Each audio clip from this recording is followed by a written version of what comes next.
Hi guys, this is my preview for the upcoming Grand Prix, the 2019 Bahrain Grand Prix, race 2 of the new season. And for a start, I'll start at the back of the grid, because we'll start at the front usually, so I'll do a change and we'll start from the back of the grid, because I want to talk about Williams, and they are, like some titles are being put out, they are in crisis at the minute. They are far off the pace, permanently at the bottom. Halfway through the Grand Prix, they were told to back off because they couldn't afford ruining the floor, because they had no spare parts. It's incredible how a team like that can turn up to a race and literally tell their drivers not to hit anyone, because they have, and not to really race out and out race, because they have no parts to play with. It's unbelievable. They are a shambles at the minute. And let's not forget, only a few years ago, 4 years ago, they were up the front. It's incredible how, and bad, so bad how they've fallen. But yeah, I'm hoping, I don't know probably why I'm hoping, but I'm hoping they can pick it up, because a team like that, they shouldn't be at the bottom. They really shouldn't be that far off the pace. I know some teams have to finish last. That's the name of the game, and the whole point of racing. But you shouldn't expect a team like that to be at the bottom every weekend. Yeah, let's get into the front of the grid now. Obviously, Bottas will be on cloud 9, not just beating Hamilton, but beating him fair and square by a huge margin.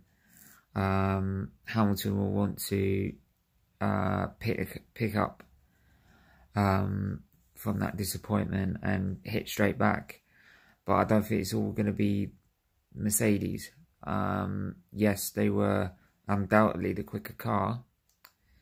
But if you think Ferrari are going to be that far off in Bahrain, you're very naive. Because they were like that this time last season. It was like that. They were a bit off the pace in Australia. And yet they still pushed Mercedes, and arguably should have won the title then.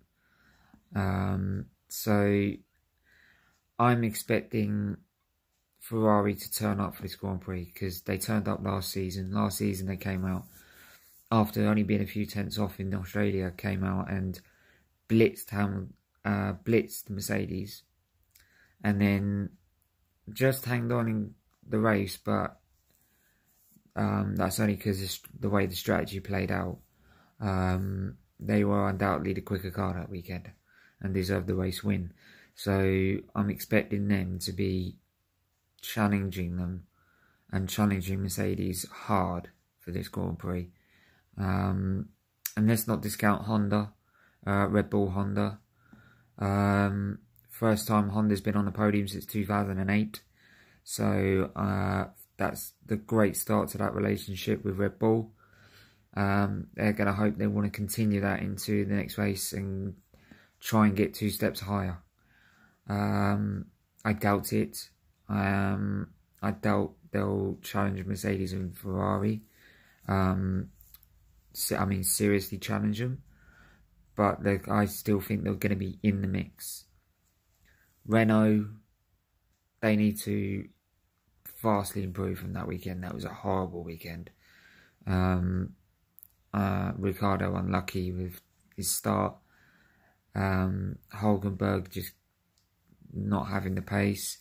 When they looked like to be, like with Haas, the 4th best team on the grid. But McLaren outdid them. Haas outdid them. I think Toro Rosso was, they were around with Toro Rosso and Sauber during that Grand Prix. Sauber obviously have improved vastly So I'm hoping that they looked like they were supposed to be the ones to close the gap to the top 6, to the top 3 teams, sorry. But Haas obviously are leading away now on that, and they want to hit back because the teams, I think, probably because the drivers of Hulkenberg and Magnussen, sorry, they don't get on, because Hulkenberg and Magnussen do not get on in the slightest. They really don't. So Renault would want to make sure Hulkenberg beats Magnussen and beats Haas. But I'm expecting them to be mixing it with Haas and McLaren. I think we can't discount McLaren after Australia's performance.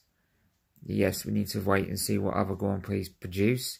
But from that early performance, they look like to be strong. I'm hope they should keep that going.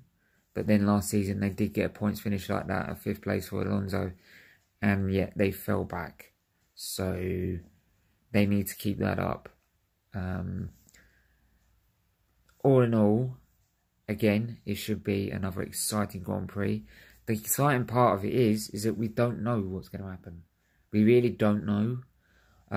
We don't know whether it is Mercedes going to be dominating. We don't know whether it's just the same as last year and Ferrari come back strong. And we don't know what's going to happen between the strategy, the gap between the top 3 teams to the rest of the field. Whether Williams are actually that far off and are that bad. So yeah, and that's what we love about Formula 1. What we should love about Formula 1 is the unpredictability. If it's so predictable, we won't watch it because we know who's going to win. So having that unpredictability there makes the whole sport better in a way, and then leaves you on the edge of your seat watching the race, knowing that you don't know what's around the corner. So yeah, let's hope for a good Grand Prix, a good fair Grand Prix, and hopefully also the paddock will feel just probably a little bit better after the tragic news about Charlie White last time out. So let me know what you think about a Grand Prix. Do you feel actually Mercedes are going to be that strong, or do you feel Ferrari are going to be back on top? Let me know what you think, and I'll speak to you guys soon.